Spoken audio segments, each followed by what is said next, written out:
All right, here we go. Live from Fountain Studios. We are back. We're coming here live. The last show was a shit show, and then we had a shit show recap where Johnny was our guest. So this is the second time he's here, and now CJ's sober for this one. So am I? Are you? Hilarious. Please don't be wasted again. I'm not. No. That last episode, I apologize to people. It was all over the place. I apologize. No, I'm talking about not that last one. Even the last one, it was like I felt like I was in court because I kept on telling him like, look up this, look up 1025, and then like he would play the clip. Oh, I see. And then we were just listening to it, and it was all over the place. This is the shit that I talk about. Are you drunk? No, shit show. Right. You put him up there. Okay, that's the last time you're asking him that. You don't know. Oh, okay. I love when people come here and they don't know him well enough. I love when people he just turned into that kid. I just saw the kid in Rob with the dinosaur pin. I love it when people come over. His mouth went like this too. I love it when people come over here. We got Johnny Sanchez here. I love Johnny Sanchez. Johnny Sanchez is since I first started doing comedy, Johnny has been someone I used to open for him. He's been several credits, Mad TV, HBO, Comedy Central, Showtime. Way too many credits. And I don't know what happened. I'm just kidding. Yeah, that's a good reference right there. I've been telling. Did we talk about this a little bit last time? No, we did not talk about any of this. I've been wanting to do like a sort of like a Curb Your Enthusiasm kind of show where it's because I constantly get that, and it just happened again, dude. When? Where? You were at the Laugh Factory last night. Did it happen there? Yeah, somebody contacted me and was like, "Dude, I mean, wait, what happened?" It's like I get that. Well, we have Elliot's going to be coming out this door. That was his name. That guy Elliot. Oh my god! What happened? What happened, dude? I went. Usually it's always people that moved away from LA and they went back home to another state, and then people would ask them at that time, 99, 2000, 2000. Well, even I did end up on Mad, so even then, even when I got on Mad, dude, some people were like, "Oh, here's your break where you're gonna you'll be working all the time." Yeah, exactly. Oh, it's okay. This is what's going on, people. If people don't understand, Johnny Sanchez is one of the funniest comedians out there. Hands down, top 10 in Los Angeles, top 10 anywhere that I've seen. Yes, that's the actual audience from last night at the Laugh Factory. That's how they were laughing. But Johnny's been killing it for so long, and the fact is that everyone always wonders what happened. Why aren't you like super famous? It's like I've mentioned your name before on the podcast. So you probably don't listen to my podcast. Anyways, well, I'm going to start. I don't even listen to it. I mentioned you before because it's something that like this comedy game is so hard. Oh my god! And it's like so many people, and I've seen so many great comedians. I too, and nothing ever happens, including myself. But whatever, I'm just no, I'm kidding. Well, no, that surprises me too that you're not further along as well. But you still got time, and you're younger. I feel like. I think my ship sailed, man. Oh, you're saying that's too soon, dude. No, once you turn 40, it's like no, because you look younger. When you're still in your early 40s and stuff, you still can play 38, 36, 35. You can play that. So the game's not quite. In a sense, comedy, stand-up, you can be at whatever age, right? I think stand-up, you can go forever, right? But to be like universal or whatever, I just feel like my ship sailed. Like whatever. What happened? Yeah, but I just feel like it's just a hard fucking game. And like I said, you're one of those comics that when I watch perform, and what I used to love watching you perform, I haven't seen you in a while. I was actually going to go to Laugh Factory last night, but I got a kid. It was a good thing you didn't. I had an offset. You had an offset. I had an offset. I would have liked to have seen that because I never see you do bad. So it's like I've never seen you struggle. I don't know what happened, dude. I do love to watch comedians struggle, though. We all do. Yeah. We all do. Isn't it kind of fucked up? It's the best. It's the best. Like when you watch somebody, you're just like, oh, this is not a good set. Like, this is not going right. But it's like, How about when they come walking up afterwards and you're just like, oh, hey, dude. Because you just can't tell them good. They know it's not a good set. I've always been honest about that, and I've never like. I hate when comics do that, and they're like, even when someone bombs, they're like, "Hey, good set," and I'm like, "Why did you do that?" I'll tell them. I'll pull them aside, be like, "Why'd you do that?" You're lying to them. You know, like don't, and then they know too. Like I know when I have a bad set. Like I don't even want to see anybody or talk to anybody. Yeah, I know. I was like that. It wasn't. I'll put it to you this way: I didn't bomb. It was good, but you didn't crush. But I did not crush. And I'll tell you what's interesting. And this is rare. This rarely happens to me mentally because I'm always a little bit of a wreck before I get on stage, no matter what. Because you're drinking? No. Like I'm always. You like, still get that? I'm always like, oh man, come on, you got this. Yeah, me too. I got to do that, right?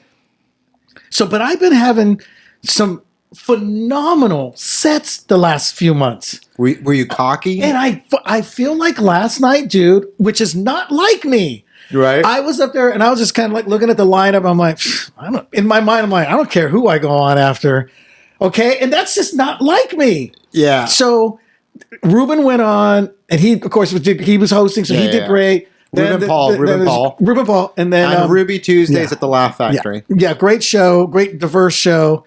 Let's give a whisper out to Ruben Paul. Very funny comedian. Very funny. And then there was this female girl who did great. Then Buddy Lewis went on. You know Buddy, right? The black dude, big, tall guy. He's been around like as long as I have. If I saw him, I'd probably If you saw him, Buddy's funny, man. He's just just his persona is just like, man, I'm getting old. Like he's doing that kind of, you know. But even normally, I'd be nervous. You just did black voice. Can you do black voice still? Oh my god! I can do it. Yeah. I can do it. Want to see? Watch. Hey, nice to meet you. So anyway, normally, I think I would be going, oh man, when's he gonna get off? Man, he's killing, right? Right. But last night I was like, because I know, at one point I heard him like, I don't know how much time I'm doing, and I was just like, in my mind, I'm like, doesn't matter, I'm coming up, and that's not like me, dude. This guy. And I went up. Yes, that's Buddy. Buddy Lewis is hilarious. You guys got to check him out. So I went up, and right off the bat, because I haven't been at the Hollywood in a while, I couldn't hear myself right.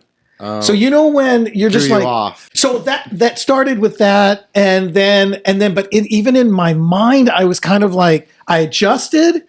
Didn't start off great. Then I got some laughs, some big laughs. I go, oh, okay, here we go. And then I was, looking forward to how I was going to close. And the closer didn't do like I thought. And it's been killing. And it was just one of those sets, dude. It was good. And then Ruben goes, hey, man, you did great. And I go, no, I didn't do great. And he goes, well, I have to say, I thought you were going to go. I love the fact that he said you did great. And then you called him out. Yeah. And then he's like, yeah, let me tell you what you did wrong. And then he goes, oh, I thought you were going to do the blah, blah, blah bit, man. That would have killed in here tonight. And I go, yeah, I really haven't been doing that anymore, Rube. I've been working on this other stuff. And he's like, no, dude, you still, man, did great, man. And I knew he was just feeding it to me, right? Yeah. And it's funny because today we were texting back and forth. He didn't even mention my set. Yeah, of course not. He didn't even say like, dude, thanks for doing it. And it was weird. And then why do comics do that? And then Trevor Noah went on after me. So I was going to sit back and he immediately started killing. So I go, yeah, I was off. So you would have saw. I would have liked to have seen that because I've never seen you struggle. I've seen me dig holes. Yeah. This guy in comedy, this guy will start off and he'll dig a hole. So and deep. he's just digging a hole. Almost to China. And like no laughs. And he's just and he's just fucking around. And I'm just like, ooh, he's not going to have a good set. And then somehow you just pull yourself like a phoenix rising from the ashes. You come up and you're just I gotta save this clip right here. But you come up and you just fucking and then I would end up killing on those things. I don't know how. My friends even still remember you from back in the days. They loved all your material. Like they still do the skit, scat, do that, skit at, which you can't even do anymore. It's like, ladies and gentlemen, we can't do other voices, ethnicities anymore. We can't even do our own. But anyway, and then I just said to myself this morning, man, when I got, I kind of got up today and I go, I think I actually got cocky last night. And that's just not like me, dude. I'm better when I'm nervous and like you still get nervous. I just always find it weird that you. I get more anxiety than anything. Like, oh man, am I gonna do good? Is it? I don't know. I don't even know what I want to do. And I feel like last night I had everything too set because Ruben's like, hey man, just 12 to 15. You know, the sets are shorter. You know. Yeah. And I've been doing 20 or longer on the whatever. So I think I got in my head like, okay, then here's what I need to do. I'm going to start with it. And I'm normally not like that. I'll have an idea how I want to start, but sometimes things get, somebody says something and you just go. Right. I was not free last night. I was not free at all. It was tight set, like you just because it was 12 to 15. Planned it out completely. Correct. And that is an issue because it's funny to me that like I remember the cockiest I ever was, and I ate shit so bad. Like I was weird. I was at the Ha Cafe, and I was so cocky because like I was having so many great sets, and I'm like fucking whatever, and they're like like dusting my shoulders off, and like I was like I'm gonna go up there and kill. And I ate such shit, And when I eat shit, I start sweating. I start like things like my body. I was getting sweaty last night, dude. It's like oh my god, like, and I don't even know what to do, and I feel like out of place, and I feel like I'm watching myself from outside, like up above. We kind of do that thing where you're looking at yourself, going, "What are you doing? What's happening here?" Yeah, because we have that. A lot of people don't know. As comedians, we have an internal voice that is talking to ourselves while we're doing stand up. Right. And a lot of people don't know how we do that. We'll literally be talking a bit, and the voice will be going, "Johnny, this isn't working. This isn't working." Yeah, as we're talking, and you're right, and you got to write it through because you're already committed to the. I said that to myself, by the way, at that closing topic, which is like 5 minutes long. I remember about a minute and a half in, I went, "You can't bail out now. You got to finish it, Johnny." Yeah, and man. I did, and then the end was like that at the end. And then good night, everyone. And then I'm like, Johnny Sanchez. Good night. And I just knew it, dude. It's just that is so weird. But yet there are those other comedians who they do well because they have that confidence. It works for them. Right. There's those other comics like, man, get me up there. Yeah. Man, I'm gonna kill it. Now it's my turn. You guys take notes, and they kill. Yeah. I have to be a little worried, and I do my best when I'm worried. And me too. Me exactly. Like I don't. When I'm, when I something. You know what though? Sometimes I do feel like when it's a shitty room and I just don't fucking care. I go up there and I have some of my best sets because I don't care. And I'm just like, I don't care if anyone's laughing and whatever. And then all of a sudden I have a great laugh and everyone's coming up like, oh, great set. And I'm like, but it doesn't mean anything. So funny you say that. Last Friday at the Long Beach Laugh Factory, because I always get to the show. Sometimes I'm even there before the host shows up. Yeah. I just love watching people walk in because sometimes I'll look at and I'll see people debating, arguing about the front, or you'll see some people mess around and take a funny picture. And then when I go up there, I'm like, hey man, I saw you guys. It's just I love that. Oh, you do crowd work? Oh my. Yeah, but I don't ask him any questions. Okay, go ahead. All right. Hey, don't touch me. Anyway, anyway, I noticed that last Friday the crowd, just because I knew the comics and I know where they get big hits and big laughs, when you're seeing that and it's not happening, they're getting. I go, oh, they're shitty. I go, fuck it, I'm just gonna go up, do whatever, and I ended up smashing, and I didn't record it. Because I go, I'm not going to record this shitty crowd, and I went up and I had some diamonds in there, dude. Why don't you record your sets more? You don't post a lot of your sets. You don't post your crowd work. You don't post. I feel like because I'm from the old school, and unfortunately, let me just explain this to all the. Gather around, sit down, Indian style. I mean, Native American style. When we were doing stand-up and then coming up in the 90s and the early, everybody would go, dang, man, every time I record, I got to send it into the Tonight Show. I'm going to send it into Conan. Right. And we would have a bad set. So we're coming from a mindset. These young comics are coming up going, they've been recording every set since they started open mics. Yeah, sometimes it's bad too. Like they post their shit up and I'm like, why are you posting that? Well, that's true. Yeah. But to keep the thing. So I'm from the generation that was like, oh man, once you put the camera on, I'm in my head. We're in our head. But I think the more I do it, the more I'll forget I'm recording. Right. Right. I think that's what you should do, though. You got to record every set, Just man.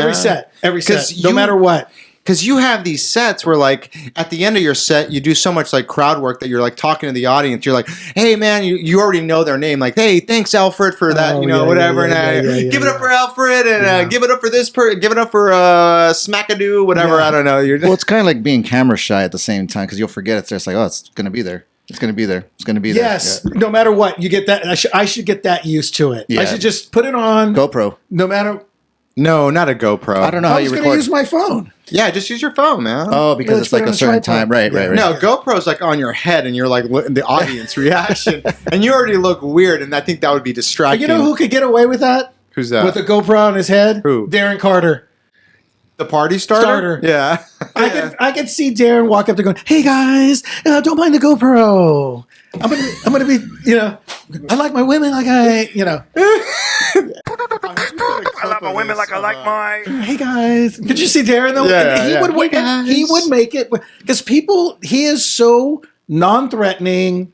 He's Opie. I mean, he's the kid down the street goofy. in the 50s. He's yeah, goofy. dude. It's just like, and I could see Darren. I like my women like I like my coffee. Yeah, dude. Yeah. He could get away with it with a GoPro on his freaking bald head. I don't know. I knew Darren when he had hair. So Well, I knew the Darren, rooster. I knew Darren Redhead. when it was real high. So man, dude, and I've been meaning to text Ruben like, hey, dude, I think I know what happened, man, and I kind of felt bad, dude, because What happened? This is the first. I mean, at last night's set. Yeah.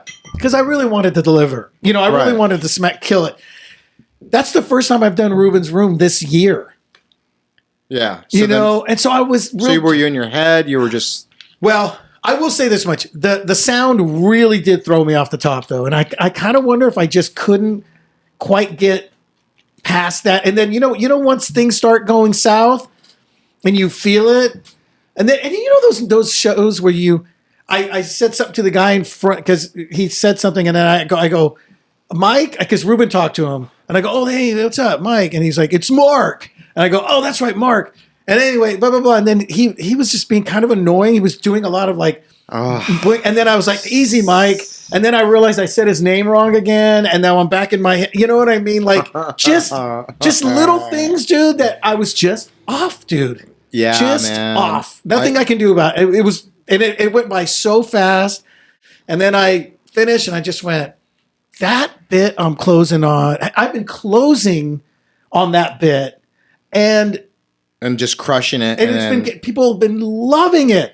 And it just fizzled. And I realized too, there was a much younger crowd than I had been performing for. Oh, they just keep getting younger, don't they? Were you doing like a 40-year-old joke or something? No, I was doing the stuff I brought back the material about a year ago of Jennifer, my ex-wife, and like her Southern family and all that. The marriage and the Civil War. Right, but I've added to it, and then I added Johnny's to the ex-wife is white and much taller than 5'10". 5'10", and you were doing jokes about that. Yes, and it got brought back about a year ago because some dude was engaged in the audience to a white girl from the South. Oh, and I just went ahead, even though it always did okay.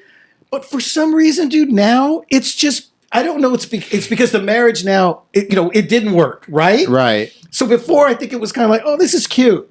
But now it's like, look what happened. Do you mention that you're divorced right from the top? Oh, absolutely. Maybe that's what it is? Yeah, I think people relate to it more because it's like, oh, that's, because I do say after I do all of the Southern stuff, I go, actually, we had a height problem, and then I go into, and I've added some stuff to it. You got some funny stuff, like you're doing doggy style or whatever, jumping up and dude, down. Yes, dude. It's just the little tags here and there that I added, and for the last year, it's been my monster bit for me. And then yesterday, and then last night, these young people, and by the way, I said something like, oh, this just goes to show you how the set was going. So I'm like, I said something like, yeah, for a successful marriage, you have to be sexually compatible. Before I get into that, I lead into that. Yeah. And I'm like, right, Mike. And of course, I said his name wrong again. And he goes, I'm not married, dude. And then I was like, and just everything. But that's not his fault. But I get it, dude. It's like when people like. I hate when when you're doing crowd work and someone's lying to you. Right. And I fucking like. It's like, dude, like you're not giving me anything, and you're just gonna be talking shit. And I didn't even need to go to him. I don't normally do that. I normally just go, you got to be safe. But for some reason, So you asked them a question? Just kidding, dude. I'm fucking with you. Well, I didn't deliver it in as. Has anybody ever? I have several questions. Does anybody? Wait, how would you? Let me see how Rob would do it. Rob would go like this. Tell me how I would do it. Yeah, be like, does anybody know you have to be sexually compatible for a marriage to work? Anybody? Anybody? No. Anybody? That's not what I would do. That's how you would say. I just say, does anyone have tattoos? Oh, and then we go into it, and then I do usually a little crowd work from that. I don't do that. I'm sorry, quick little crowd work? Yeah, I mean, longer sometimes. For the next 33 minutes. Because I'm having fun. As long as the audience is laughing, I don't give a fuck what I'm saying, you know? All right. Yeah, you're right. That. It goes out when you touch it. No, I always just. I know you give me shit, dude. You give me a lot of shit. This But you're guy really good gives at me it. way too much shit. He's still friends with me. Yeah, I know. Well, I love you, dude, because you were always nice to me. Yeah. You treated me right, and like especially somebody like I was starstruck, and I was like starry eyed, and getting to work with you was it was awesome, So like, You know what's weird? I would not have met you had I not done the haha. walked away from the store for a while. I was doing the haha because I had stepped away from the comedy store. Yeah, at that time the store wasn't the same place that it is Right, now. but that was. Let me guess. Was this around 2002? When were you doing the haha? 01, 02, 03? It was like 06, actually. Oh, it was a little bit 06. longer. Oh, I was at the 06, Laugh Factory. 04. Oh, okay. Well, Around that time. Well, I It was around wasn't that at the time. store anymore. Yeah. And I was doing the Johnny Laugh has Factory. his name up at the store, if anyone like it. Yeah, when I first got my name up there, it was above that wall that at the time Mitzi's like, that's the wall of fame. So I was super happy to have my name up above the double doors into the main room. Yeah. But dude, now I see the comics who walk by their name and take pictures. I can't take a picture next to my name. It's 30 feet up. You need an aerial shot. You need I need a crane? No. Or one of those GoPro? You need a drone. No, A drone. A drone. Thank you very much. You need a drone. But I still can't be next to it. I can't be next to it. Like I think we're going to get you a ladder, and then you got to go up there and take a No, picture. 2 drones. One with a picture of you, and the other drone taking it right next to you. No? There you go. Yeah. There you go. You got to do that. Or a jetpack. All right. Or a GoPro. or Darren Carter's. Or Darren or Carter's stand on Darren Carter or whatever. Hey, by the way, Darren's the only comic. If I tell him, anytime you tell a comedian, hey man, were your ears ringing or whatever, we were talking about you on the podcast. What? About what? About what? Darren's the only guy. If I tell, hey dude. He gets mad? No, Darren's the op. Darren's like, really? About what? I want to hear it. Send it to me. You sound exactly He like gets him. so excited when you bring up His somebody name. was talking about him. Yeah. All right. Well, that was a good introduction. In this segment, we're going to talk about what was your biggest bomb. I know last night was not a bomb. No, that was not a bomb. But what was your biggest bomb? I'll tell you mine while you think about yours. Okay. But when I first started off, do you remember in Westwood they had that brewery? Do you remember that? Yeah, the brewery. Yes. I Westwood remember. Brew Co? Yep, uh-huh. Yes. Yep. And when I first started doing comedy, I remember I only had maybe 3 minutes or something like that. Yep. And this girl named Kathy was running the show, and she let me do 15 minutes. Oh. I was up there with a notebook. Oh. And I was just open mic, trying new jokes. And what I remember the most was, first of all, I was sweating the entire time. Yeah. Sweat was dripping down. And this my old man was sitting there with his family, and he had his arms crossed, and he was just staring at me like this. And then it was so bad. It was the worst. I ate so much shit. It was so bad. And the worst part about it was I had some fraternity brother there and some other people there, and they all saw me perform, and then I hated that they were like, oh man, that was good. That was good. That was a good set. And I'm like, don't lie to me, dude. I was such a fucking baby about it. Well, let me I ask. felt so out of place. Were there comics on before you, or did you start the show? No, there were comics on Brian Callen actually was on the show. Oh, before you went yeah, on? before I went on too. Oh, geez. And he was doing Christopher Walken. I think I think he just got on Mad TV, and he was on it early. Yeah, yeah, and I ate shit. And it was like, and they let me go on. What did she say when she came back on after that happened? After you bombed? I don't Just give it up. Just give it up. No, yeah, give it up. She didn't say any insult or whatever. Like. Man, people are so ruthless. You know, like I still do. I've still done the potluck at the Comedy Store recently. As of recently, I had a great set. 3 minutes. Oh, 3. Okay. 3 minutes. 2 applause breaks. Whatever. That's the good. guy didn't say anything bad about me, but the comics before that, anyone bombed. He's like, some people shouldn't be doing comedy. You know, like it was so. I forgot the guy's name. But you got to hear. Sometimes that's good for those comics to hear that, dude. It was so fucking ruthless. And I was sitting there in the back, and I'm like, oh my God, I hope he doesn't say anything about me. Like, that's all I kept on thinking about. And I had anxiety. I spilled a drink before I went up on stage. Oh my God. I got a drink from the bartender, and I spilled a drink. He's like, what's the matter? Are you nervous? And I'm like, yeah, I'm nervous. And I fucking went up. The store. Yeah, exactly. Because it's the store. That you got the booker watching you. This and that. I'm still going through all those fucking hoops, jumping through all those hoops. Yeah, man. And I had a great set. Nothing happened from it. And then after the end of my set, I'm like, it fucking doesn't matter. Nothing matters. Like, whatever I fucking do, I can have a great set. I didn't get a call later and say, hey, I got a spot for you next week or whatever. None of that. So, like, this guy was being I forgot his name, but he was being so ruthless to like maybe 6 comics to the point that he argued with the comedian from stage. And this girl was like yelling at him, and he got the girl kicked out. He's like, she was a comic? Yeah, she was a comic. Oh, jeez. But she was trying to protect another comic that he was dissing, this other female hey, comic. Hey, man, you got to be... See, that shit did not happen before. When we would get dissed by a host at Potluck or whatever at the store, nobody yelled back, dude. It was a full crowd too. It's not like the Potluck from back in the day. Right. Well, there's like an audience. Yeah, now, you know? Right. It was just pretty sparse at times, but still, when they made fun of us, we didn't say shit back. Yeah, you got. That's kind of just shows you the China of the times. But what at the Comedy Store on those late nights in the original room when people bombed, when we were bombing, if somebody was having or we were like struggling. And the comics know when our bit ends. They know the punchline. And if the audience wouldn't, the comics in the back would always go, ah. That's all you would hear was 4 or 5 comics in the back go, ah.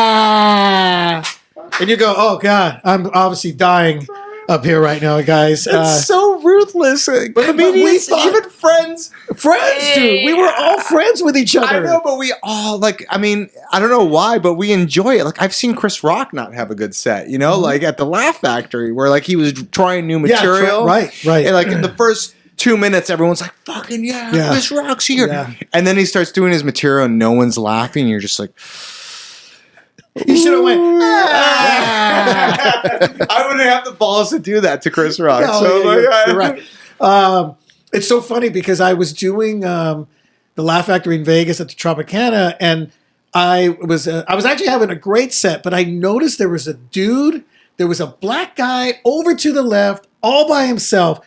I would hit it, and the crowd would laugh, and then I would hear this tail off from this guy over here. I'd hear everybody would laugh. And then I'd hear, yeah, like that. It's just like, finally I go, man, what's up with this dude over here? And I look, it was this comedian, Sergio Love. Oh, I remember Sergio Love. Was notorious for going, while you were on stage bombing.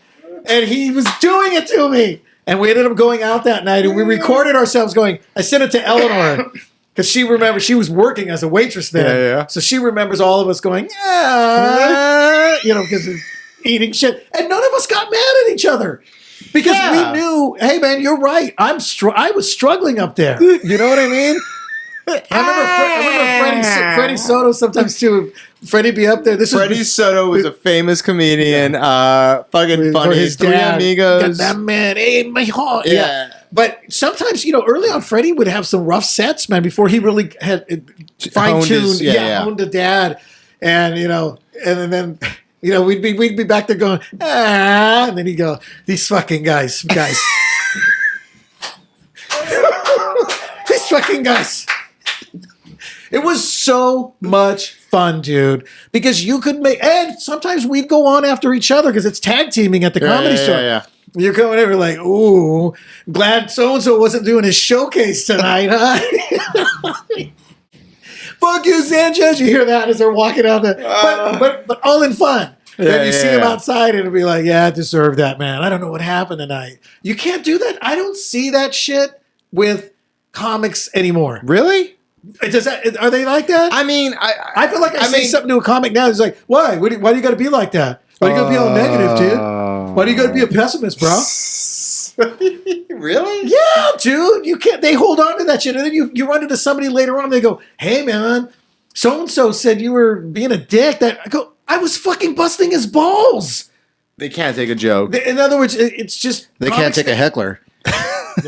Well, it's not even a heckle. Even a heckle. It's a fellow. It's your CJ. When someone bombs, like it's like a feeling that you don't understand. That like it's painful. No, like, I haven't done it, so I don't know. I know, but you like when you bomb, you replay that in your head, and you're like, oh, and you replay like, where did I lose them? What did I do? What like should I not have done this? Should I not should I not have talked to this person? Should I not like? It's just like it's a weird feeling that it's hard to describe. That like unless you experience it. You should actually have like a bunch of papers and like questionnaire papers. Okay, I'm gonna hand these out just to see what I did. Oh, wrong. you'd be made more fun of.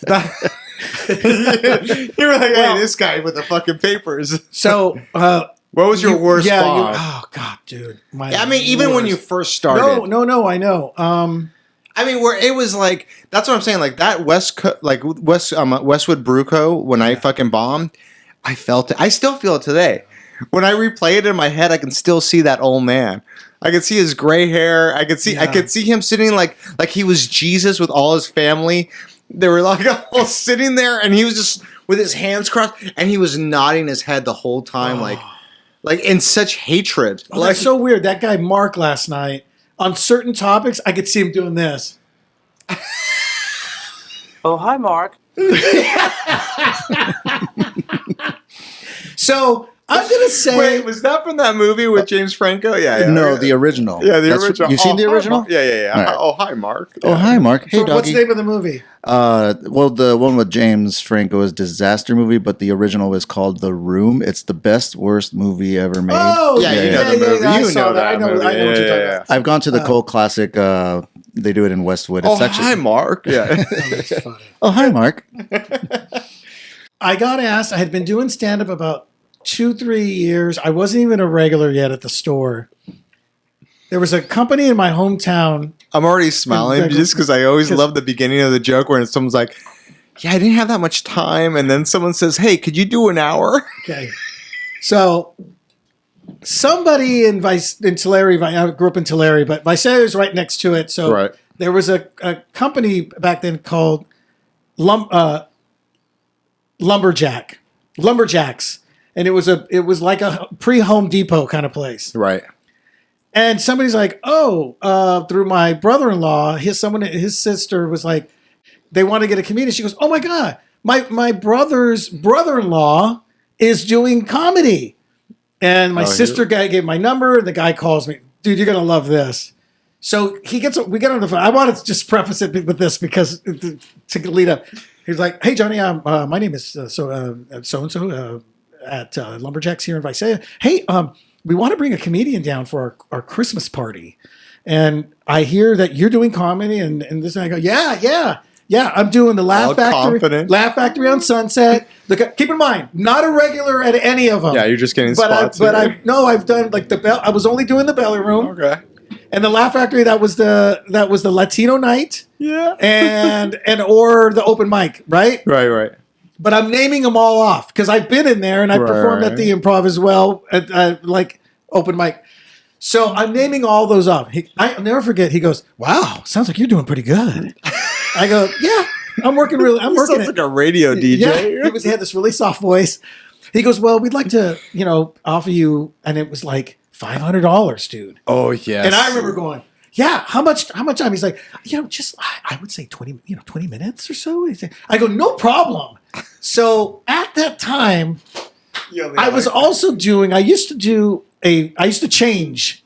I used to put on a trench. I used to do this pimp called LeVar Tyrell Washington, and I would bring my duffel bag. I don't know what you heard about me. But a bitch can't get a dollar out of me. And I can't picture you doing this dude, I got character. photos. I'm gonna send you the photos. Oh my god! Please, because we're gonna post them. Yeah. We're gonna post. So at the end of my set, I would be would like, love "Hey, to- by the way, hey guys, check out. I'm gonna leave now." I would do stuff so stupid. I'm gonna leave now, and I'll be right back. And I would turn around and I'd put on this pimp coat and a beret, and I would turn around and I was in character as LeVar Tyrell Washington. Let's hear some of it. Wait, he's got to turn around. No, don't do it. Don't do it. Don't, don't turn around for real, though. Yeah, my name is LeVar Tyrell Washington. And I'm about to do some Shakespeare for y'all. To be or not to be?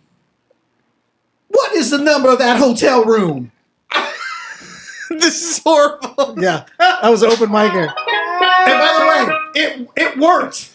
It would work. It would work. It would work Okay, for so it some would work. So to be or not to be. So I get to this gig. So I go, yeah, let's do it. And I show up. First of all, huge mistake. I show up dressed the way I was dressing back then. I didn't put on nice clothes and a button down because it's a corporate. I showed up in ripped up jeans. I mean, super ripped up. Kinko's? And a black t-shirt. It was popular back then. A black t-shirt, my hair in a ponytail. You had a ponytail. I used to have my hair used to be down to the middle of my back. I used to have Felipe Esparza hair before Felipe Esparza. Oh shit! So I had it pulled back. I brought my dad with me. Oh no! So he could record it. Oh no! No! That's the worst when you bring a family into like. So my dad's handling the camera. They introduce me. I walk out there in ripped up jeans, a black tee. I mean, so like unprofessional. Joey Lawrence jeans. I mean, dude, if I find that, I have the VHS somewhere, but it's just super ripped up jeans, Yeah. super ripped up. Yeah. And I walk out there, hey, what's up, guys? I start doing my open mic set, and I'm looking out there. It's Visalia, dude, and it was a lot of like white cowboy dudes and their wives, and it's not diverse at all, except for the No one Latinos. well, except for the girl that recommended me, my brother-in-law's sister.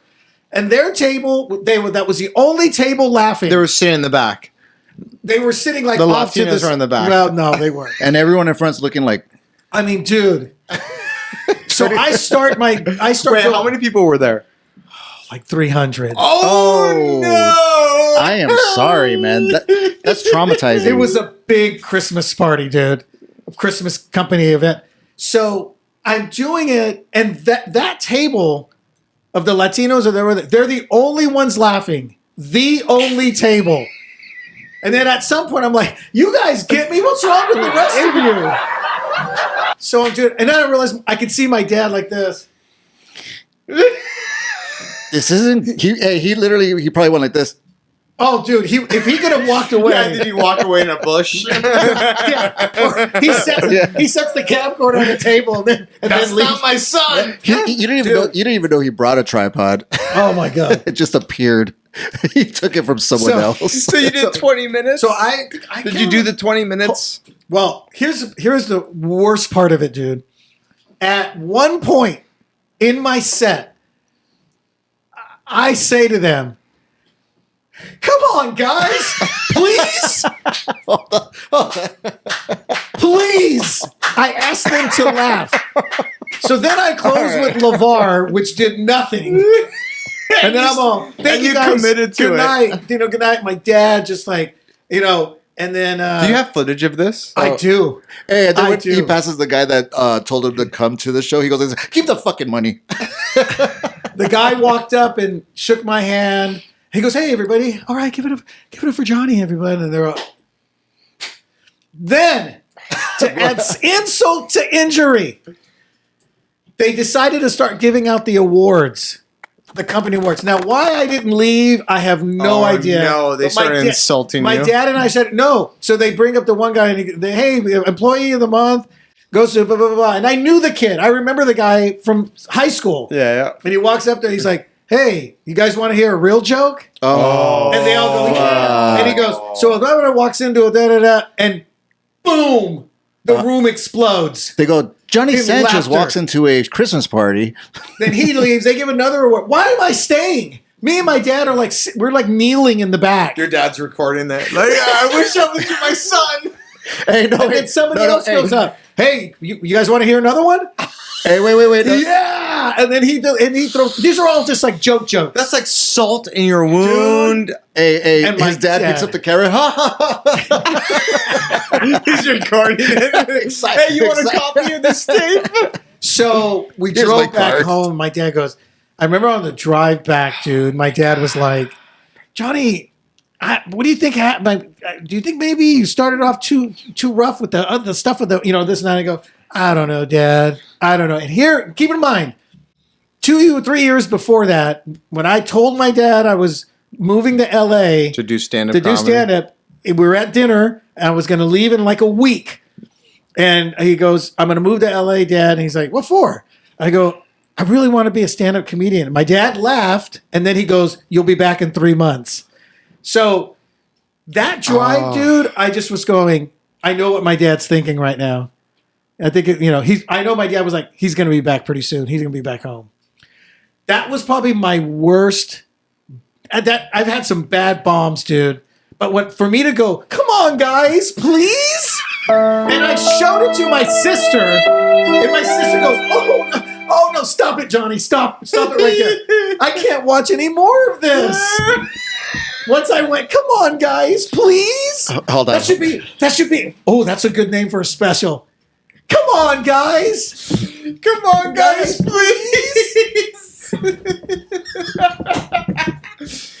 Oh my God, that is the greatest story. Do you think there's any other comedian that ever had to say that? Probably. You think so? Yeah, I think that is fucking so priceless. Because to me, like, but don't you understand? Like, those moments are what drive you, Of course. to be better. It's like, screw you. I'm gonna prove to you what I can do. Well, you know what's interesting? It goes one or the other, and there's no other option. Because I've seen actors and other people who said they tried stand-up and they bombed and they went, I never went back. Right. So you either it crushes you and it's over, and you never step on stage again, or you go, F that. I'm going to go back to I'm LA. better than that. Yeah, I'm going to back out, and I went back to LA and I was doing great again. But this is like, I mean, it's almost like your origin story, like when I'm saying like your first stand-up, like for you to experience that, same thing for me, it's like, but still it happens to me because like I'm not performing at the comedy clubs as much or whatever. But like I recently did a corporate gig where like I saw a guy from my high school or whatever, and he was there, and it was like, and prior to that, I performed at it was like Gig Salad or whatever, like some gigs with Rick Esqueta. Do you know that? Of course I Yeah. know Rick. So like I performed with him. Ezekiel. I just say Ezekiel first. I can't figure out his last name. But I performed with him, and he booked this gig, and the first one was like in front of like an all black family, whatever. It was like a family event. I only did like 5 minutes, and I killed. Like fucking, it was just they were just laughing, and I was making fun of the situation, whatever. Yeah. And then after that, we went to the Palisades, and like, I forgot where we were, and we were performing in front of like a bunch of like white people, and one of my friends was there. And I ate shit. Everyone ate shit. It was a horrible scenario. And all I remember is like, this happened recently. And it was like, it was a moment where I'm like, what the fuck am I doing with my life? Like, it's like, because like I had a bug. I was trying to do my jokes and I had a big bug hitting me on the head. And it was like I couldn't do my jokes, and then I had some guy yelling. I'm like, "Hey, what's up?" Like, and he's like, "What's your name?" He's like, "My name's Shlomo." And I'm like, "Oh, the guy one of those guys that's like, he's not giving you they're any. not gonna play along. They're not gonna play. I'm Shlomo, and he thought he was being funny, but no one was laughing. And like, I had a bug, and then the guy came up, the guy that booked me, that was rich or whatever, that owned the house, like came up and swatted the bug on me. And yeah, like he came up and then I was like, I'm done. Like I was like, I don't even want to continue this because it's like I know how good I am and I don't want to deal with everyone here. Like it was like all couples. It was like maybe 20 people. They're all with their like wives. But it was like a moment. This happened recently. Like this happened like maybe like 6 months ago. Yeah. We still get those shows. Yeah, and exactly. And it's like a corporate gig, but like it still stings today. Like it's like you run into someone from high school and they're like, "Oh, you're still doing that comedy thing?" It's like I know.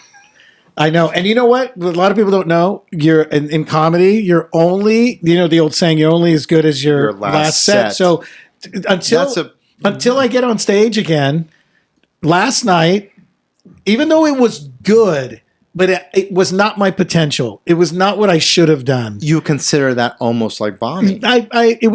Because I've seen you. Yeah. Ladies and gentlemen, like anyone that's listening. What year is that? Yeah, I just have to say. Ladies and gentlemen. No, you have killed, like I said, my friends still remember your sets, man. Like everything like you like and like laughing ridiculously. Like it's fucking you're one of the best. So it's like it's thank you, man. But that's why it's always funny to listen to these stories. I love these stories. Oh, they're and I think because sometimes some podcasts will go, what was your, tell me your best set. And those are kind of neat and cute and whatever, but it's not fun. Those are just like, oh wow, man, you destroyed at a park. You destroyed at the ice house. Or at the So back in the day. But the bombing was, and dude, because I told you I was filing through, and for some reason the Lumberjacks one really popped in my head because my dad was there, and it's on VHS tape somewhere. If we can get a copy of that, I'll put it online. It's in storage in South Carolina, so I have to get it. But I have it. I have it. What's funny about I'm really Come quick. on, guys, please. I seriously, That's like talking to your older brother. Come on, guys. That's a great name for a special, and especially if I tell the story at the end. Because during the whole set, people would be like, I wonder where Come On Guys Please is in this. Then you tell the story. I tell the story at the end. This is random because it just came into mind, but like one of the first times Johnny asked me to open for him, it was at a place off of like Thousand Oaks or something like that. And it was like, I remember I was doing like a Fat Joe impersonation, or not impersonation, I was doing a Fat Joe joke, which Brandon T. Jackson like stole my joke, but like I was doing that joke about lean back. Like he can only do, and I remember it was all white people, and I did that joke, and I remember like, hey, you guys listen to like, or hip hop, whatever, and like, I'm a Fat Joe, and then the guy whose birthday it was like, my name's Joe. Oh, I remember that kid. Yes. And then like, I remember the lady told me after like, bless your heart, like she did. Because I fucking ain't shit, and But they were rowdy, dude. Oh, they were drunk and rowdy, and they didn't want to. They were all dancing. It's like, and I hate that with stand up, and that's what happened at the party recently. Everyone was like chilling, having a good time. Yeah. It's like everyone gather around. You have to listen to this comedian. He's gonna make you laugh. And like a guy in front row like sat there like, okay, make me laugh. Yeah, I was just dancing with this girl. This better be good. Yeah. Exactly. Yeah. And it's like that scenario where it's like people are like, okay, fucking make me laugh, fucking funny boy. Yeah. Like, oh, great. People don't. And by the way, I'm going to give this advice. I've got to do a corporate. I just got booked on a corporate gig in Visalia in November, and it's for a citrus company, and I literally was kind of like, oh, I got a little like flashback, like, oh my God, I got to make sure. And the girl that called me went to high school with my sister. Oh, so she's like, Johnny, it's me, Diane. Remember I was married to Donnie Elliott back in the day. I go, oh my, yeah, how are you? And she ended up brokering it. And now I'm like, I got it. And now I'm like, oh my God, a corporate gig in Visalia. And now you're feeling those like it's like. Should I pull out LeVar? It's all coming back. Should I to pull me. out LeVar Tyrell Washington? Wait till I show you guys those photos. By the way, Every comedian has their origin story, and that's yours, man. Like it's like it's part of it. It's like it made you who you were, and it made you stronger. I wonder what my dad said to my mom when I drove back to LA. Mijo. Candy. My mom's name is Candy. Candy. He's gonna be back. Get his room ready. I bet you anything my dad said that. They took But off. guess They what? took off the card. Guess on your, what? I drove home with 500 bones. Oh yeah, exactly. When you get paid, it's like That much? That was a big deal. But when your friend said, "Hey, you were great," you should have said, "No, you guys were great." Yeah.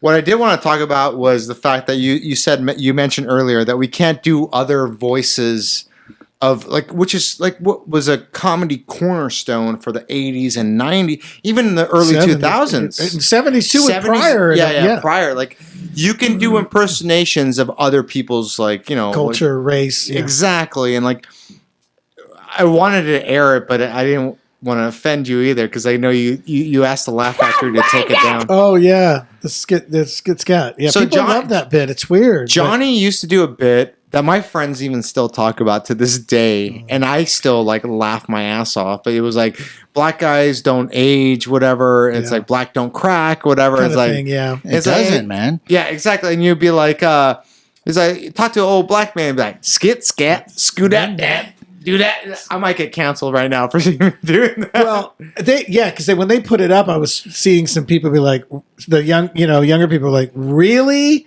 We don't all talk like that. He goes, you don't. But get this, it's Jamie, the owner of the Laugh Factory. It's Jamie's favorite bit of mine. One of my favorite Alonzo bits. Bowden, who's highly respected, would go like, dude, that's still one of my favorite bits. Ruben loves it. And, it's like, and then I get requested sometimes. Someone will be like, Jamie, dude, sometimes Jamie will be like, buddy, please do the skit scat, buddy. I go, Jamie, I don't know. Because, I do that thing now where I don't want to get Mexicanceled. Yeah. I say, you don't Mexicancel me. And then Jamie be like, buddy, no one record, buddy. No one record. Go up. Please do the skit scat, buddy. While he's saying it, he's like, this, no one record, buddy. No one record right now. As someone in the audience is recording him, like with a dude, GoPro. People do. It's like it's rough because we can't do bits like that anymore. So, what were you going to show? We're going to show is what happened recently was my buddy Willie, who's Latino as well. You're going to watch his horrible impersonations, but like I'm like everyone only talk like a cholo. I said like this segment we're all going to just talk like cholos. And we try to do it. And we, by the way, I'm going to say we sound horrible. I can do a little bit of a Cholo impersonation, but this is what happened. Go ahead and play it. All right, here it goes. In this segment, we can only talk Cholo. Oh, it's that sounds I'm racist. Horrible at that. That's it. He said right away it's racist. Relax, fucking. We're just talking fucking. Yeah, chill out. If I talk like an English person, then it's not racist. That's not Cholo. So my friend that's already. not fucking a Cholo. Eh? It's not racist. It's not a Cholo. See? You gotta talk like somebody like fucking from downtown LA.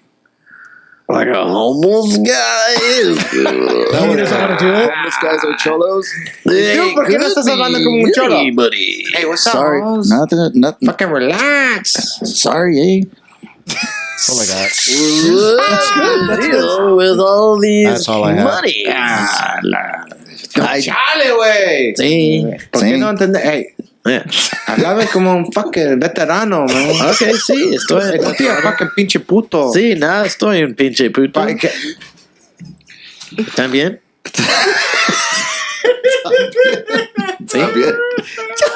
He's a mimicker. He's like, también. Sí. Es verdad. Es verdad. Mira, it's nice. I love Spanish speaking. Stop it.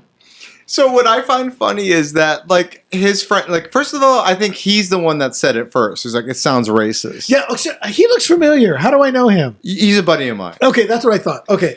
But it's funny to me that he said right away it's racist. And that, which annoyed me, was like, dude, like, why are you saying this is racist? First of all, he's Latino. I even asked a he coworker right away. I went like this to my coworker who's like tatted up, head to toe, Latino, East Los Angeles. I go, hey, someone said that Cholo, he was acting like a Cholo was racist. And he goes like this, it's a culture. It's not a fucking race. Exactly. But still, even we're allowed to do as many of our own people that we want to. I mean, once they start cutting that out. And by the way, were you done? I didn't want to cut you off. No, I just think it's funny because, like, I'm going to tell you a story. This is what happened was his friends that saw that, like, actually reported that.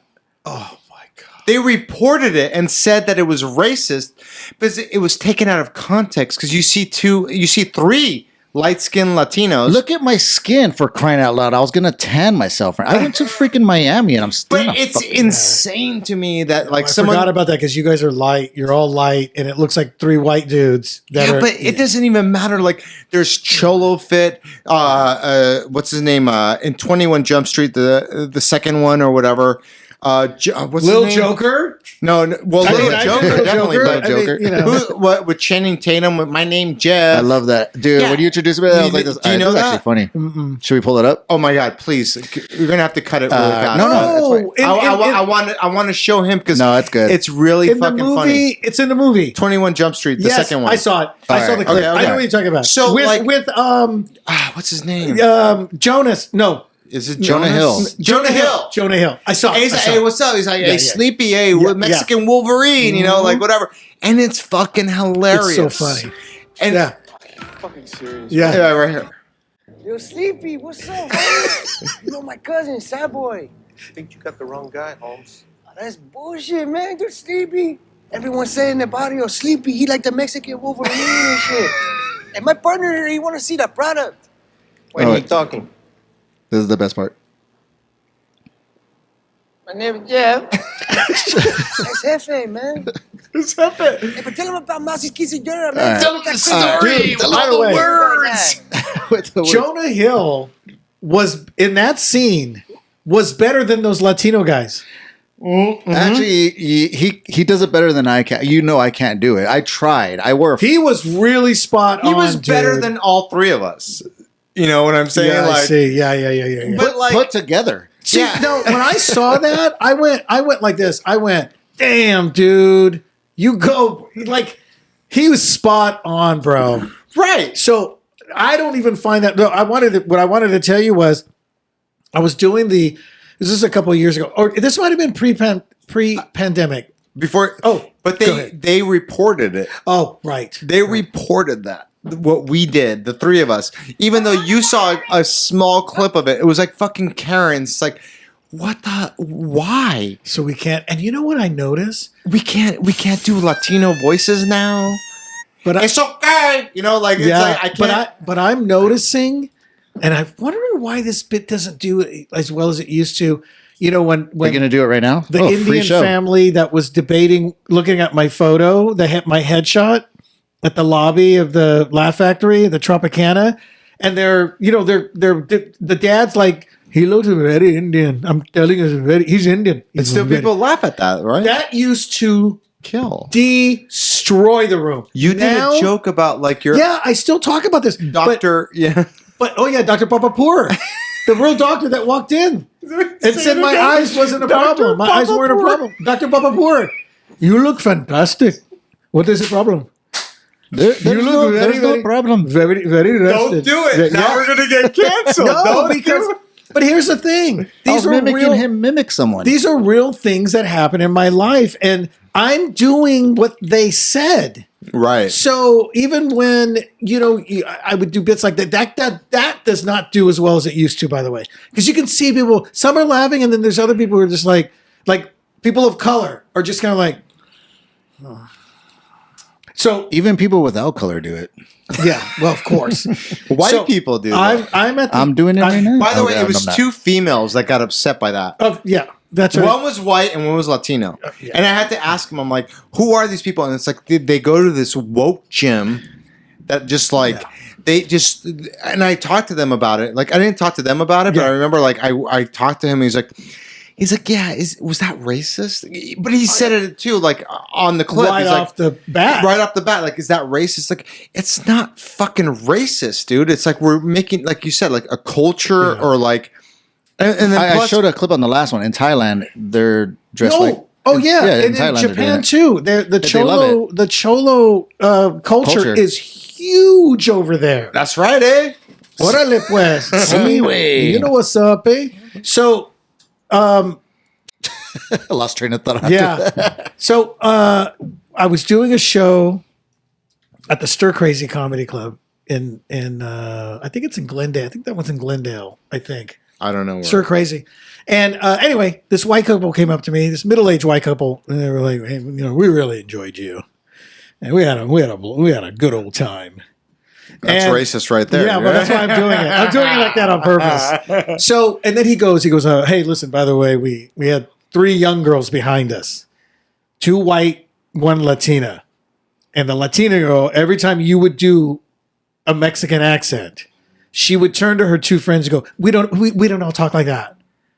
We don't. We don't have that." And I'm doing like life experiences, whether it's a Cholo going, "Hey, what's up, eh? Hey, what's up, homie?" Or some guy going, "Hey, do you know how to get over to the, huh? Do you know how to get over to the, Hey, wait. Can you stop? You sound too much like my dad. Oh, your dad sounds like that? Oh my God. No, it's reloaded. What, we going back to Scarface now? I don't know. So, but it's my own culture, and even our own people are now getting to the point of, well, One of the people that complained was was Latina. Latina, yes. But it blows my mind. By the way, I think those girls. You said they were at a gym or something. It's like at a woke gym type of thing, and like so 24-hour wokeness. Yeah, I'm going to use that. Wild boy compared to me. That's mine, Rob. Wild boy. They go to 24-hour wokeness. but it was so infuriating to me that he's asking me that, and and when you watch the video, he says right away, "Is this racist?" It's like, is it racist to do an English accent now? Like, can we not do anything? Look, I get it. We can't do Asian voices anymore. I know that. Like, that's fine. It's considered racist. But like it's Well, see, that pisses me off because I think I should be able to do anything if I could do a different culture. Listen, comedians are supposed to be allowed to do literally anything. They can talk about whatever they want. right. That's why I'm glad Joe Rogan opened up the mothership, because nobody can record, nobody can pick video, and you get to say they got Whatever Brian the hell Halls. you want. Yeah, dude, I would love to do that club, because then I could do skit scat. Skit scat. I could do. Scoot at You that. know what else I could do? I could do who's parking in my fucking parking. No, who's parking Is that an Asian in person? my fucking parking? That joke would kill every single time I saw you do that joke. And that's what's so weird. It's like you can't even do impersonations of other people's races anymore because it's considered an insult. And it's like, and I get it. Like, I won't do an Asian accent anymore. Like, whatever. Like, you can't. You just can't. Well, I'm I going guess to. you can. Well, then I'm going to start then. I mean, do okay, it. I watch a lot of Star Wars, and a lot of these people have different accents. So if I imitate one of them, am I offending a droid? Yeah, a droid. Am I or offending a Walkie? fucking? Am I offending Wookiee? Chewbacca? Am I offending? Like I'm offending the fans of this Chewbacca culture? Like what the fuck? Yeah, because Great race. think about this. Those fans are so diehard in that Star Wars realm or life, whatever, that they got mad when they cast a black girl in one of those roles on The Mandalorian. I think it was The Mandalorian. They were beside themselves. She's not black. The blah blah blahs are not black. And it's like, dude, You can put whoever you. It's a fantasy world. It's a fake world, dude. Fantasy like when world. people get upset. It's like the Little Mermaid. Little Mermaid. Yeah. First of all, there's no mermaids. And second, it's a cartoon. They can make them any color they want. Under the sea, everything's better. I just don't get. And that's racist alone. That's like a Jamaican accent. Under the sea. Yeah, why is a Jamaican doing this? Yeah, Right. Not a 'cause he's fucking relaxing. black person. He's a lobster. That's fucking. Yeah. It should be a... Oh, dude. How about when back in this is what people don't understand. And I have to try to educate my friends. I got all these white friends when I go back to Tulare. Portuguese mainly, but Portuguese white, right? And I'll probably get shit for that. But I don't know if it's white. Brazilian? well, no, not Brazilians. I'm talking about they're from the Azores. Their families are from the Azore Islands near the mainland Portugal. And so I have to tell them, I go, guys, this, because they're like, I'm tired of them changing this character, and then now they're black, and now they have a Hispanic family. And I go, hey, dude, you go back and watch all the old movies, especially the Westerns, when they needed Mexicans in the scenes. White people. It was all white dudes. And here's what they did. They would put the makeup on, right? Mm-hmm. They would let the white guys have the dialogue. The real Mexicans were just extras. You know why? Because they only had to pay them for that day, and they did no residuals. Chinese were fucking Look white at people Scarface. back in the day. It's okay. It was so over the top. It was so, even at the time, Cubans were like, that's too much. That's too much. Yeah. Do you know what I'm talking about? And he's Italian. Yeah. Exactly. And that's what's insane to me. Like, it really bothered me so much. Hello to my little Juan. Say hello to my little friend. And get this, dude. We do a Scarface song. It's okay. Oh, we should do voices. okay. Hey, imitations. Let's do it. No, not yet. Say hello to my little friend. You cockroach. Do it one more time. Look, wait, hold on. I want to see. Can you do it one more time? I think it's volume wise. No. Can you do it one more time real quick? Look at the pelicans. Just do it. Wait, no. Go pelicans. Sound-wise. You got his lighter. No, wait. No, I need it. It's for sound because I think it goes down when he goes loud. Go.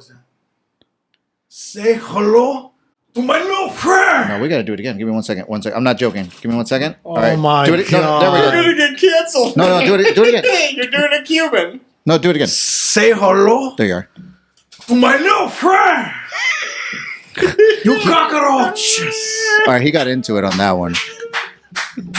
I did him on Mad TV. Did you? I did, dude. Oh, please fucking put right, that. keep talking. Let me tell you about this sketch, by the way. I love this sketch, and a lot of people don't like it because it's all. I've never seen it. It's all inside. It's called "Love This Sketch," dude. Phoning it in. So, oh wait, yes, I have. So seen remember after De Niro and Pacino did Heat, they did that movie together that was like they were phoning it in. Yeah. just put in Mad TV, phoning it in. All right. And what I loved about that sketch, dude, it was so inside. A lot of audiences is like, I don't get it with the catering. You did Al Pacino, right? But so they asked me, they go, hey, can you do an Al Pacino? I go, I don't know, dude. Oh, yeah. I don't know. Oh, Righteous Kill. That was the. Yes. Oh, that's you. Yeah. De Niro That's crazy. in an all-new action-packed thriller. Got the president. If you don't call this number from the right phone booth in 2 hours, the president dies. So, When America needs them most, Robert De Niro and Al Pacino are phoning it in. So we gotta phone this guy? That's what we gotta do. Phoning him? watch how bad Phone the him. guy What do can you wanna do? We'll phone this guy. Get him on the phone. Call him up. That's good. Oh boy. We're phoning it in.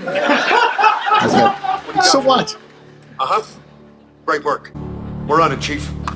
Talk to you later. Bye. You're a Listen. suspect in Philadelphia.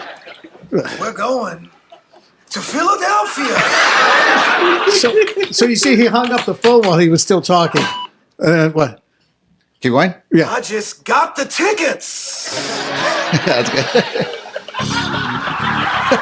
It's just the worst. Phoning it in. Look, I can tell you this. There's a guy. His name's Scardino. Been buying up a lot of guns. Hey, give me a Cholo. Is that the catering? That was Bobby. Let's go get Scottino.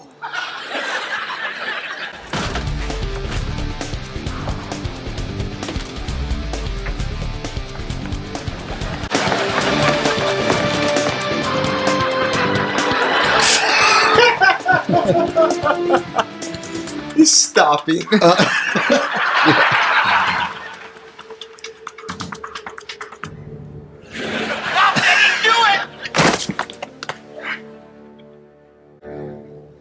us what you know. They're sitting together. And then he pulls out the script. Denise. Dennis.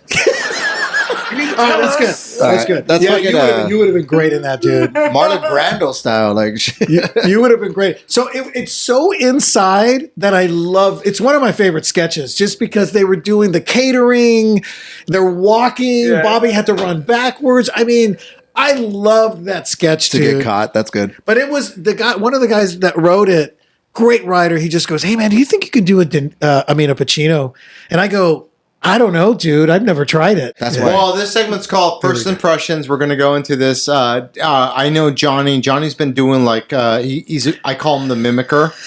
Yeah, He- not as- an impressionist, but mimicking I people. think you do great no, impersonations. I think I always sound like myself. No, you don't, because you always are fucking on point and you fucking kill it, and it's fucking always so funny.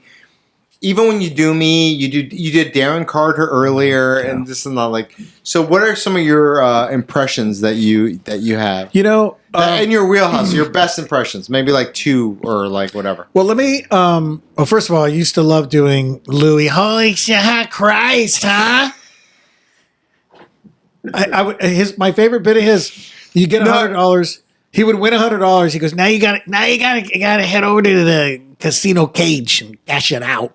Louis Anderson, everyone. Yeah, and then he said that I love this bit because he said he's walking by when you're walking by at a casino, the slots start talking to you. Yeah. Hey, Louis, and then the tables. Hey there, big guy.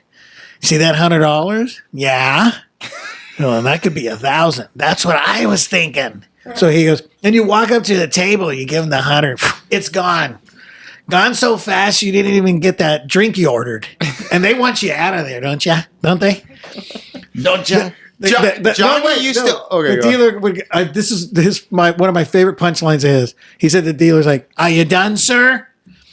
And then Louis' reply was, "Well, it's kind of waiting around for that $100 Diet Coke I ordered." $100 Diet Coke because you ordered a Diet Coke, yeah, right, and lost $100. But I'm going to tell you one of my early impressions as an open micer was none other than "Welcome back to America's Top 40." Casey Kasem. So I never heard you do that. That was really good. That's why when you said impressions, I go, I forgot about my Casey Kasem. And for you younger people out there, yeah. It's what Ryan Seacrest does now. Exactly. He's the guy who's going to host Wheel of Fortune now. So I had a bit that I used to do in my open mic days about Casey Kasem. Cut to about 4 or 5 years later. I'm still only 4 or 5 years in. I'm at the Ice House doing Rudy Moreno's room. Yeah. Casey comes in with that tall blonde wife he had. Remember that tall blonde wife? I don't you didn't even remember know. that. He had this super tall blonde wife. And everybody goes, Casey Kasem's there. Casey. And I remember going, oh, I got my Casey Kasem bit, but it's dirty. And I go, I'm going to do it. Fuck it. Let's hear it. So this was the bit I did in front of Casey Kasem. So I'm sitting there, doing it, and I wait till I get to, I go, hey, by the way, because Rudy had already said, we've got Casey Kasem, and everyone's like, "Wah!" Going crazy. So I go, hey, you guys were this was the bit. I go, hey, you guys understand, Casey Kasem, we hear him do America's Top 40, but he's a man who wants to have sex with his wife when he comes home from work. Okay. This is Casey Kasem coming home. This is the same guy that didn't want to make eye contact with people. Like, yeah. So there he is. That's the intro. He's Lebanese. He was Lebanese. So I go. The bit was this is Casey Kasem coming home, and he wants to have sex with his wife. Like he comes on again, honey, I'm home. and I'm horny. Go in the room, take your clothes off, put your feet in the air, and start reaching for the stars. I'm Casey Kasem, and I'm horny. Dude, he apparently, Rudy was like, I can't believe you freaking did that, dude. And was he laughing? Yeah, and clapping. And I met him afterwards, and he signed a piece of paper for me. And it said, don't do that again. Please don't do that ever again. I'm Casey Kasem. Now it's time for our long distance dedication. It comes from a listener who hails See you in court. from Los Angeles, California. He writes, Dear Casey, Casey, I've been doing stand-up for about 20 years. My name is Rob. Casey, I met a comedian that helped me out immensely. Can we do a bit real quick? Let's do a bit. Oh my God, why would you stop me? Oh, shit, sorry, go on. I didn't know where to go with Are it you anyway. drunk? No. No, I didn't know where Sorry, to go. it's because I'm switching in volume. I didn't know where to go with it anyway. No, but I have something for you. No. Let's stop Let's that do right it. there. As ourselves. No. Let's just I stop heard you that. got drunk, CJ. This is something I think it was horrible. Come on. Oh, you can do Casey Kasem. Oh, I didn't he's know been holding back. you dude. could do this. I'm asking a question. Oh! I did okay. Carlos, doing good right there. It's actually. Is there another impression that you know besides Casey Kasem? I didn't even know I knew that one. What are you talking about? That was pretty my good. God. It was? I couldn't hear myself. Well, how am I going to do? How am I? We can't have two Caseys. But if we have two, A battle. it'll of be cases. good. I don't even know. I I got the #1 movie. All right, do a different one. I didn't know I had them.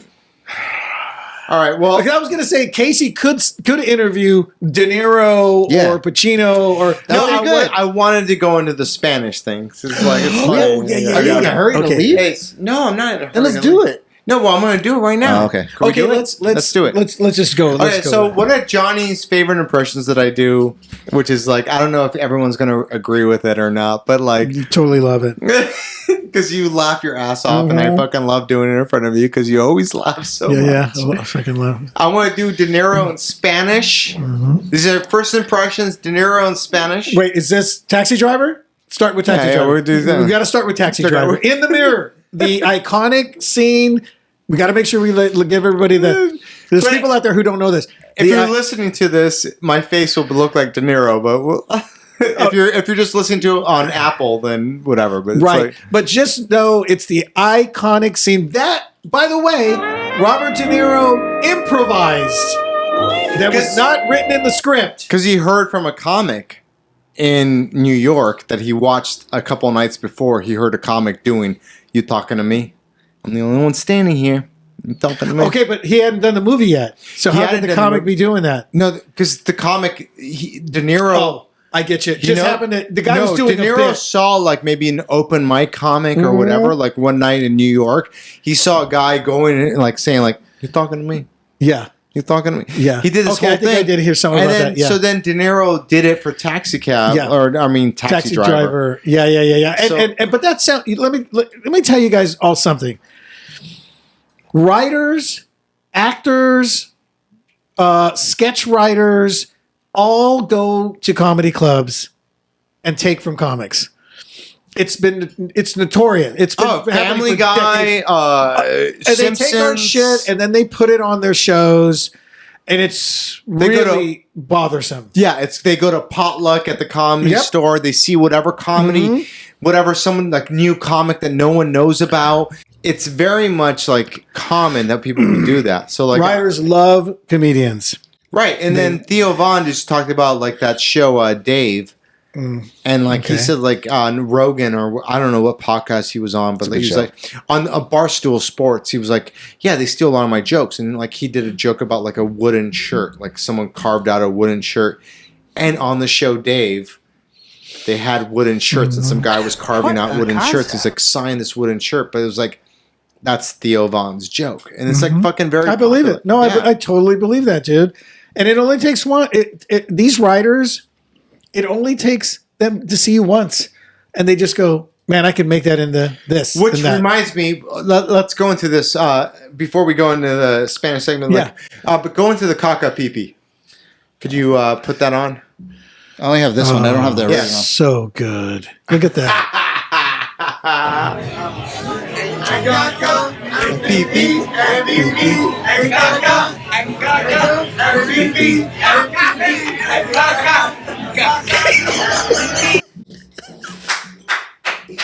And I have like 12 takes.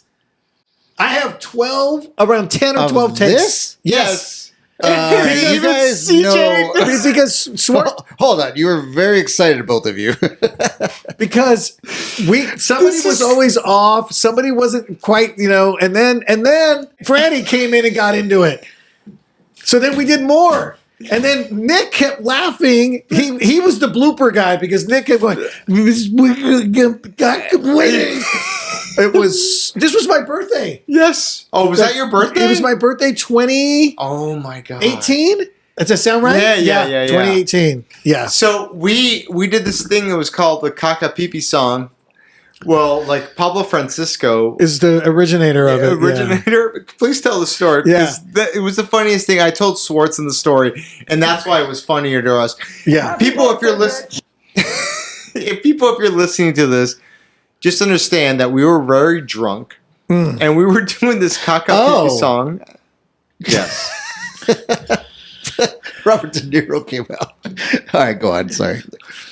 My bad. I can't do that, man. That's crazy. So we were doing this song, and it's called the Caca Pipi song, which is funny to me because they did it on Bob's Burgers. No. Yes. And it's like poo-poo and pee-pee and poo-poo and pee-pee. And it's so weird because it's like, did they watch that? And the thing is, I know the guy that does the girl's voice on that show. Forgot his name. But I saw him at the Comedy Store, and I told him that story. And I was like, dude, I was hanging out, because Swartzen used to have him open up for us. Or open up for Swartzen. Mm-hmm. And it was like, and I remember, like, I told him the story, because, like, even right now, like, people might be listening, they'd be like, okay, you guys might be fucking stupid. But it's like, it's funny to me, because, like, I told him that story, and, like, I remember him going, like, oh yeah, that's funny. But he didn't laugh too much or whatever. But like then, I would say a year later they did that on Bob's Burgers. Interesting. So like it was funny to me because it's like it wasn't caca pee pee, but they said poo poo and pee pee. Trust me, it's online and it's so crazy to me. Like it's on YouTube. I guarantee. So I was going to be performing at the Bakersfield Fox Theater. This is how that started. And I was doing the show with Pablo. So yeah, Pablo Francisco, famous comedian. And I go wait, hold on. Oh yeah, he was like the #1 comedian back then. I don't know what was that, 2007. He's another guy, bigger, more than me. That people went, what happened? Yeah, what happened? More than me. This guy was a #1 comedian, top comedian for like 5 years. Every improv he performed at, he was killing it. He drank a lot. He did a lot of shit, whatever. But like this guy was insane. And he was fucking funny. So like, funny. I mean, he still is. He still is. Yeah. Like, and I won't take that away from him. Yeah. But like, so this story right here, like, you were performing somewhere in like San Francisco. We were doing a Latino show at the Bakersfield Fox Theater. I went. CJ, you're gonna like this story. I went to the back door, opened the back door backstage to go smoke a cigarette. This is when I was smoking. Right. So I'm back there smoking. It's still light out. It's not even showtime yet. It's early. And I'm sitting there smoking and I hear this rhythmic thing. I hear and I go, I'm like, the hell is that? And then I go around the corner and there's a not a limo, but a town car. No, it was a limo. It was a shorter limo, but it wasn't the real stretch, but it was a limo. Not a town car. It was a limo. Sounds like porn in a limo. The window is open this much, and I just see a nose and a mouth, and I'm walking up, and I hear caca and pee-pee and caca. I go, Pablo? He's all, yeah, what's up? Gibbity goo, diggity ding, quackity schmackity, ping pong, pong pong, caca, and pee pee, and pee pee. I go, what are you doing? He was drinking and smoking. Drinking and smoking and drinking and smoking. But he only had the window, and he had his face right up there going. The whole time I was like, what is that rhythm? So you went to Barney's and went, pee, and caca. No, and listen. No, it was in the back of the theater. Yeah, it was back in the theater. Before way before the show started. This is not at Barney's, dude. oh, no, I'm saying this is what brought it to Barney's. Yes. So then that night on my birthday, I told everybody, go, hey, man, let's do the Pee Caca song that Pablo taught me at the, blah, blah, blah. And we did take after take after take. We were so blitzed. And Swartzy kept giggling. I mean, he kept breaking, dude. Yeah, he was laughing his ass off. Yeah. We were all laughing our asses off, and I love that video. And by the way, you see, what's his name? Kieran? Kieran, he was like this. After a while, he started going like this. He wasn't even saying anything. He got so sick of doing it. We're all caca and beep. He was like this. and we're all grown men, by the way. We're not even kids, and we're just like caca and pee pee. And then Johnny was like an orchestra, like he's like, caca. Yeah, because I would tell everybody and pee pee and caca. You know what we're gonna have to do? One of these days, we're gonna have to have me back, and let's watch each one. Because I have about 10. Okay, we'll watch those clips. We're not going to watch them now. But No. Have me back, and then let's watch the progression from the first Take one. Take notes, Rob. Over. And then I was like, do it again. And then we would go, and then, what was the guy's name? Franny. Franny comes in, and then he gets into it. And you know what's crazy? This is why I think Barney's is still the best bar in LA, especially West Hollywood. You can do whatever the fuck you want. And those people in there, nobody was even looking at us weird or what are they doing? It was just like... I'm sure there were people like... No, if you look at people around, dude, if you look at... Nobody gave a shit, dude. Yeah, it was like cheers. Making the way of the world. But how about Pablo? I wonder if Pablo would remember that if I brought it up to him. I wish, like, you will tell, like, you can tag Pablo on this because it's fucking one of the funniest stories, and it's so immature, but it shows like our fucking, like Seinfeld said it best. Is like the older you get, the younger your mind gets. Yeah. And the more stupid we get. Yeah. And the fact that we found that so funny, and I still find it funny. And I watched that clip today, and I sent it to him, and I was like, I watched it again, and I was like laughing my ass off. And it's funny trying to explain that to other people, like normal, like citizens. And, and he's like, so we were singing Kaka Pee Pee, and they're like, yeah, that shit's funny, man. You're like, he goes, just go back to work. Yeah. And you know what's funny about that too, though? It does take a certain type of person / comedian, if you're a comedian. Child. Yes, because I'll be honest with you. Even kids were like, that shit ain't funny, man. Yeah, honestly, dude, I don't think Ruben Paul would do that. Yeah, he probably wouldn't. I don't think he would do it. No, he wouldn't. Ruben would be like, oh, come on, man. Yeah. Here, he goes, I'll record you guys. It. Yeah. I can't see Ruben do it. Takes a certain child mentality that I have. You can see it in my stand-up. And I have it too, yeah. You can see it in your stand-up as well. Swartzen as well. Some of us, Swartzen as well. Some of us are still kids, man. And that's why even Kieran, who is younger than us, was like even mouthing it because he's like, what the hell are we doing? Yeah, he was really from bad, England. Sorry. Where did we end up? Caca and pee-pee and pee-pee and caca. I love how Johnny was orchestrating it. He's like, no. It was like doing the volumes and caca and pee-pee. Oh, yeah. And Swartzen would be like, and caca and pee-pee. And like he was doing like this whole Creed voice. Caca. Like Pearl Jam. Like fucking like it was insane how he was like, and it was funny. It's such a... Yeah. It's a funny story, and it's funny trying... What makes me laugh the most, and still to this day, because I love the fact that you laugh, even CJ's looking at us going like... Caca and pee-pee. Yeah. This is Casey Kasem. Oh no! Look Top what of the we charts created. With Kaka and Pee-Pee. Jeez. Wait, you never did De Niro in Spanish. Oh, okay. That's We what haven't we're even gonna done do. impressions Sorry. yet. Okay, impressions. Okay, here we go. Segments. Here we go. Impressions. Johnny loves one of my impressions that we laugh about so much. But this is Robert De Niro in Spanish, Taxi Driver. Here we go.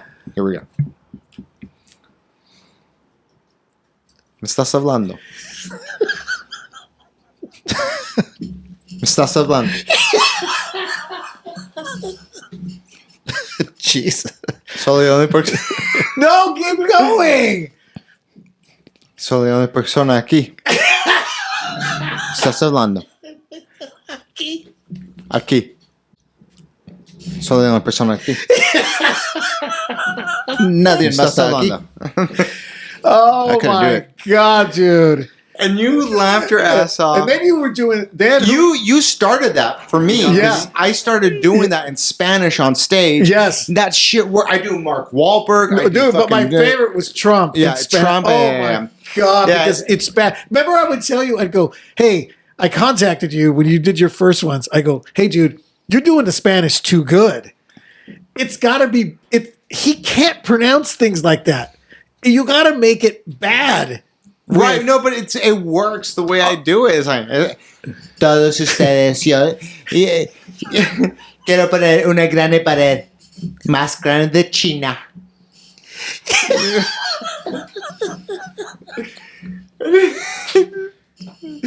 And you encouraged me to do that, and that's like one of the cornerstones of like right now with my stand up. It's like I know like when I do that bit, like it's gonna kill. Yep. So it's like I do like the De Niro, I do Christopher Walken, and like it's like Nice. it's you know like Yeah, how? what was it? And then with Christopher Walken, it's like, yeah, say, yeah, me llamo Christopher caminando, you know, like.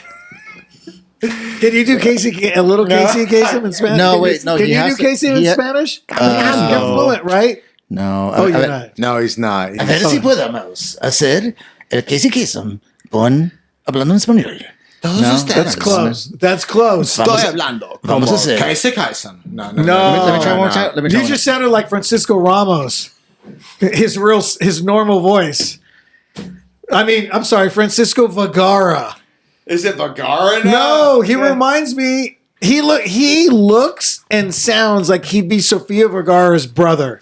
Yes, he The does. Vergaras. Yeah. of the Vergara family. The Vergara family. Oh, so what impressions do you do other than Casey Kasem? You went into that one. What other ones? Because you are a mimicker. I know you do Darren Carter. No one I'm knows more of a that. mimicker. I mean, really. Come on, Who man. do I do? I mean, I don't really. Let me think. Sanchez. I did Louis and Casey. Yo ya sé que tú puedes hacer más. All right, we got Arnold, we got Tom Cruise, Robert De Niro, Michael Douglas, we got Eddie Murphy, can't we do got any of those. Harrison Ford, we got No. What are you going through a bunch of names? Why not? Come on. Michael J. you Fox, don't Bill get Murray. some ham. Oh, wait a minute. What am I talking about? Here we go. Okay, órale. Is somebody gonna play lowrider? Who's gonna play lowrider? Órale, pues. Ciao. Hold on. Let me lean down real quick, and then who's gonna play lowrider? Somebody gonna play lowrider or what? Hey, you know what, cabron? Listen, I'm the originator, cabron. All Rodriguez, cabron. Okay, vato? All right. I was doing what you were doing before you were doing and I was doing. Wait, what? Cucucachu. Ese. Órale, wait a minute. You guys don't know you Almas Chingon, right? You guys know Almas Chingon? Dude, are you fucking kidding? Fuck! I'm the one that fucking did it all, fuckers. Fuck! Órale, yeah, you took all my shit. Órale. ¿Qué pasó? All right, CJ, who was that? it was I a did mixture of 3. Carlos Mencia, Rodriguez, Paul Rodriguez. Well, you Rodriguez. said the name Paul Rodriguez. Paul Rodriguez. No, I know who it was. And then, can you do the other one?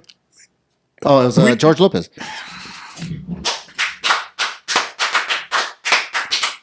You got it. So, what really got... Can I just tell this quick story? Yeah.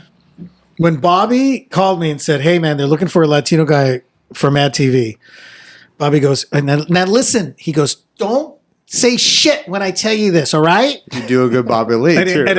See, this is what, okay, Well, that's different because I'm telling a story. I no, but this is this is what cracks me up about you. It's like you do people's voices. Like right now, you just did Bobby Lee. You sounded like Bobby Lee. Okay. You sounded like Darren Carter. You sound like, but like you off the cuff, you can't. It's right. I think if I'm telling a story, I can picture them and then I hear them. Right. But like so. Bobby goes. He goes. All right, buddy. Listen, you gotta. And then I go. He goes like this. He goes. You can do your characters, but you got to do 4 impressions. And I go, wait. And so I go like this. He goes, shut the fuck up. You're going to fucking do it. Figure out 4 fucking impressions. Celebrities. And I go, Bobby, I don't do. So I remember I took the weekend, right? And I remember going, man, I don't do impersonations. And then I went, wait a minute. Because I'm going to compete with Caliendo and Ari Spears and all these dudes that are impressionists, right? Right. And then literally what I just did, I went, ding. I go, oh, I know what I'm going to do. I wrote a bit called Star Truck, The Next Generation for the audition.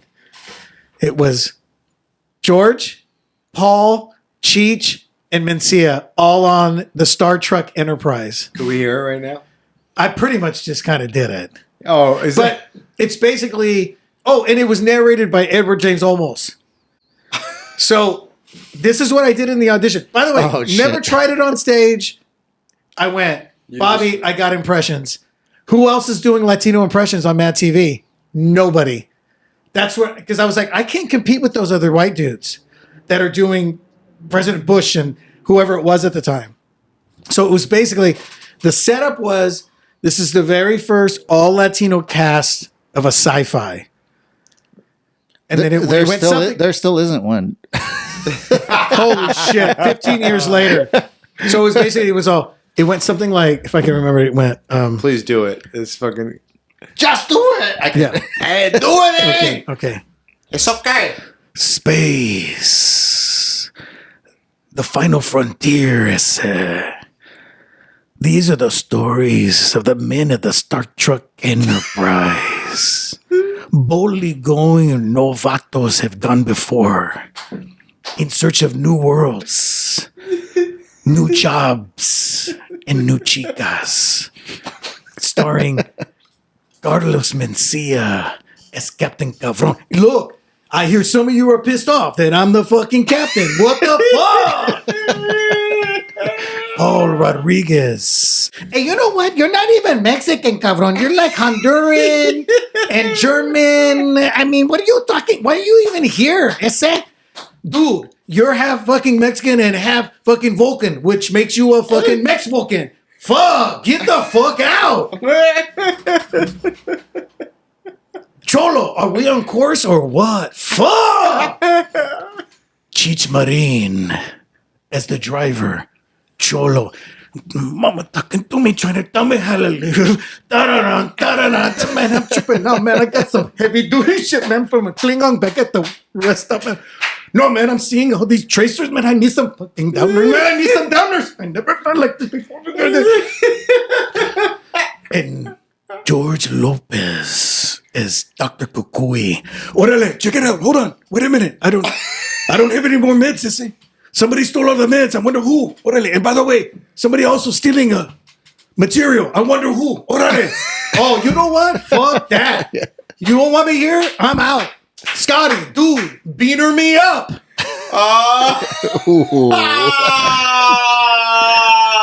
Star Trek Enterprise. This fall on Fox. That was it. Hey. That was my audition. fuck yeah, man. That was fucking great, dude. That's no wonder you got it, dude. Yeah. Oh my god, we gotta end on that. That shit was. Wait, he's Indian, right? Who? Me? Dr. Yeah, you know Carlos is Honduran and German, right? I know the whole story. Okay. Oh, by the way, I'll bleep that out. If you hear this, Ned, Do not contact me again. You don't need to call. Ned You don't is need close to, as a name. I don't get back to you, Ned Wholeness. I will not get back to you, and you know this. All right. Well, listen. This has been segments. We've had a great fucking episode. This is one of our best episodes that we've had so far. Fucking Johnny just fucking lit it up. That shit was fucking hilarious. And I remembered it. No. The fact that you just did that for us right now, and the fact that you got Mad TV with that. Thank you so much for sharing everything that you just did right now. Dude. CJ, thank you for not being drunk before the show. Hey. And now it's time to say goodnight. Subscribe. Watch us on YouTube. Segments. RoboKiller. Is it RobotKillaz or RoboKillaz? RobotKillaz. I'm asking you right now. It's RobotKillaz. Segments by RobotKillaz. RobotKillaz. This is Great Casey name. And when you Anything look for with it on robot Apple- is killer name. Anything with robot. It's been a great show. I really had a great time. Me This too. is one of the Thank you best for times I having me, had. by the way. Johnny, you fucking knocked it out of the park. CJ, thank you so much for not being wasted. Hey. And I love JC. I love Rob. And I just want to say, don't forget to watch segments on America's Top 40 Please podcasts. like, subscribe. Casey Kasem for Like, America's Top Podcast. Like, subscribe, share, whatever. Please. Oh, God. Swap meet. You can get it at a swap meet. Yeah, just please share it. We've He said, yeah. just share it. Get it at a swap meet. Swap me, whatever the fuck. I don't care. I had a great time. This has been so much fun, and Thanks for it's a having me, great guys. show, man. Seriously. Thank Seriously. you. Thank you for having me. Thank you. Hopefully I recorded this. Wouldn't that be? Oh, my God. Don't do would that. be I would hilarious.